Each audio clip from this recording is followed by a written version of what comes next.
नमस्कार प्यारे साथियों, वाइल्ड्स के हम सब ने यह कहावत सुनी है, अगर आप बैल से उलझेंगे तो सींगों का सामना करना पड़ेगा। लेकिन आज के वीडियो में हम देखेंगे कि यह कहावत सिर्फ बैल पर ही लागू नहीं होती और सींगों की भी जरूरत नहीं होती। जब एक जंगली सुअर एक मेढ़े के इलाके में घुसपैठ करता है तो वह ज्यादा दूर नहीं जा पाता। भेड़ों की आयताकार पुतलियों की वजह से उनका देखने का क्षेत्र बहुत विस्तृत होता है, जिससे वे अनचाहे मेहमानों को आसानी से नजरअंदाज नहीं करते। यह कुत्ता शायद सिर्फ उत्सुक था जब उसने जमीन पर पड़े एक ईल को देखा। हो सकता है उसे लगा हो कि यह एक बड़ा चिकना लकड़ी का टुकड़ा है, लेकिन उसके लिए यह दुर्भाग्यपूर्ण था कि वह इलेक्ट्रिक निकला। जब फिरो ने इसे उठाने की कोशिश की तो उसे एक जबरदस्त झटका लगा। सचमुच में इलेक्ट्रिक ईल में विशेष कोशिकाएं होती हैं जिन्हें इलेक्ट्रोसाइट्स कहा जाता है, जो छोटे बैटरी की तरह ऊर्जा को संचित करती हैं। जब उन्हें खतरा महसूस होता है तो वे अपने हमलावर को 60 वोल्ट तक का करंट दे सकती हैं। इस भेड़ की टक्कर के टाइटन्स की भिड़ंत के दौरान एक मेढ़ा पीछे हटता है, लेकिन यह लड़ाई से भागने के लिए नहीं होता। जब दोनों आपस में टकराते हैं तो उनका आकार और ताकत लगभग समान होती है। एक परिपक्व नर मेढ़े का औसत वजन करीब 200 पाउंड होता है, जिनके सींग अकेले ही 30 पाउंड तक वजनदार हो सकते हैं।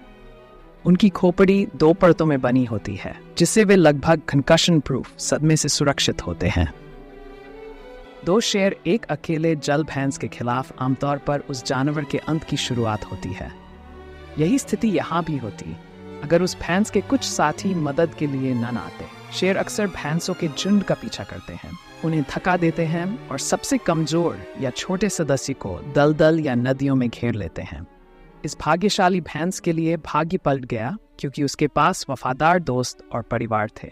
इस बात से भी मदद मिलती है कि रेस्क्यू करने वाले साथी के पास नुकीले सींग और 1 टन तक का वजन होता है। कभी कभी आकार मायने नहीं रखता। एक खेत में एक गाय अपने छोटे बछड़े की सुरक्षा करती है जब एक भेड़ झुंड की ओर बढ़ती है। गाय उस बछड़े को संभावित खतरे से बचाने के लिए भेड़ पर हमला करती है और भेड़ भी जवाबी हमला करती है, जिससे दोनों का सिर हवा में टकराता है। ये टक्कर इतनी जोरदार होती है कि गाय जमीन पर गिर जाती है और उसकी मृत्यु हो जाती है।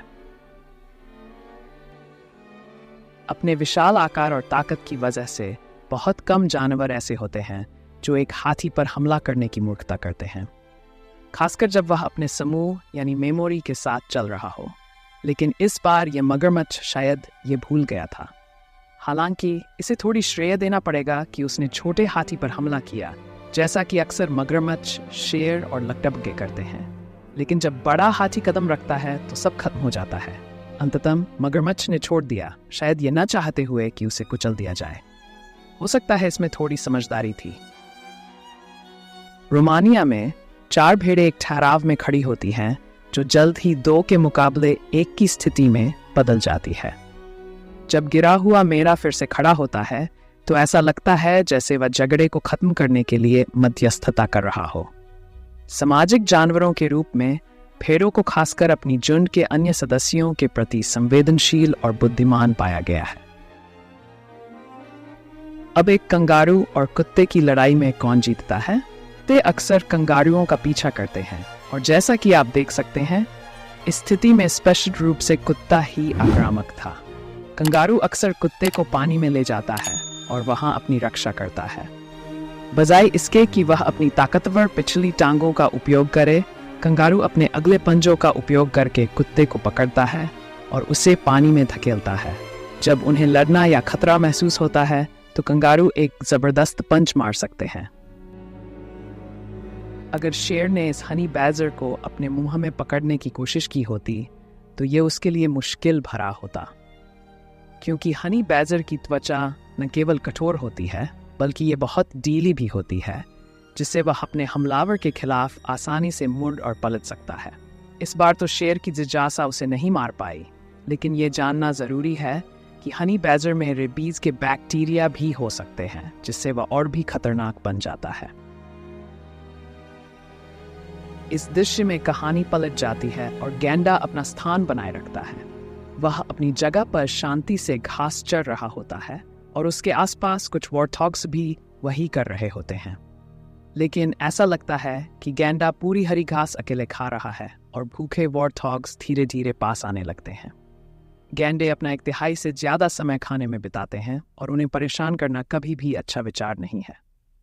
जैसा कि एक दुर्भाग्यशाली वॉर्थॉग को अभी पता चलने वाला है, पुम्बा अपने पेट की भूख के कारण नर्वस होकर गैंडे के पास आता है, लेकिन गैंडा उसे अपने सींग से उठा लेता है और हवा में जोर से फेंक देता है।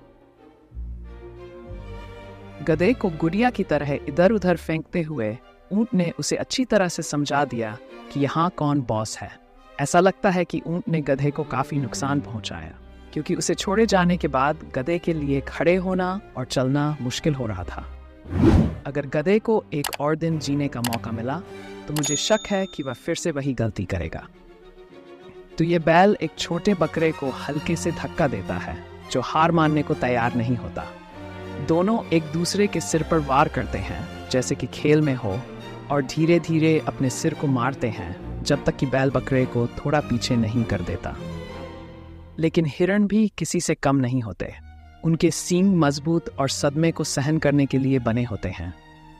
ये युवा हिरण पूरी तरह से जोश में है और कुछ भी पाकर उससे भिड़ने को तैयार है, चाहे वह बैल हो या फिर उसका खुद का झुंड। और अंत में हम एक ऐसी कहानी के साथ समाप्त करते हैं जिसमें पूंछ का डंक है। यह है एक घर का घुसपैठिया जिसे मीठा न्याय मिला। एक विशाल सींग वाला तथैया शहद की तलाश में मधुमक्खियों के छत्ते में घुस आया, लेकिन ये मधुमक्खियों के लिए मेहनत से कमाया हुआ शहद आसानी से नहीं मिलने वाला।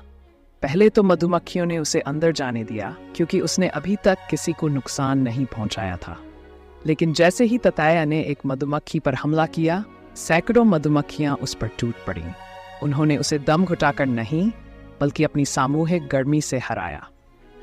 ये मधुमक्खियों की रक्षा की एक अनूठी रणनीति है जो उन्होंने लाखों सालों की प्रजातिगत विकास के दौरान सीखी है।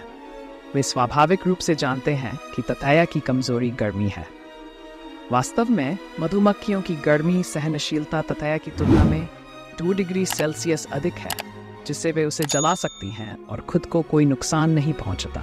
सोचिए, मधुमक्खियों द्वारा जिंदा पकाया जाना। उस तथैया को वाकई उनसे उलझना नहीं चाहिए था। अगर आपने इस वीडियो का आनंद लिया तो लाइक करना न भूलें, और ऐसे ही दिलचस्प वीडियो के लिए हमारे चैनल को सब्सक्राइब करें। वीडियो देखने के लिए धन्यवाद। इस वीडियो में इतना ही, मिलते हैं अगले वीडियो में। वायरलेस स्किप डायरीज के प्रति आपके प्यार और समर्थन के लिए मेरे सभी सम्मानित सब्सक्राइबर्स, फॉलोअर्स और दर्शकों को दिल से धन्यवाद।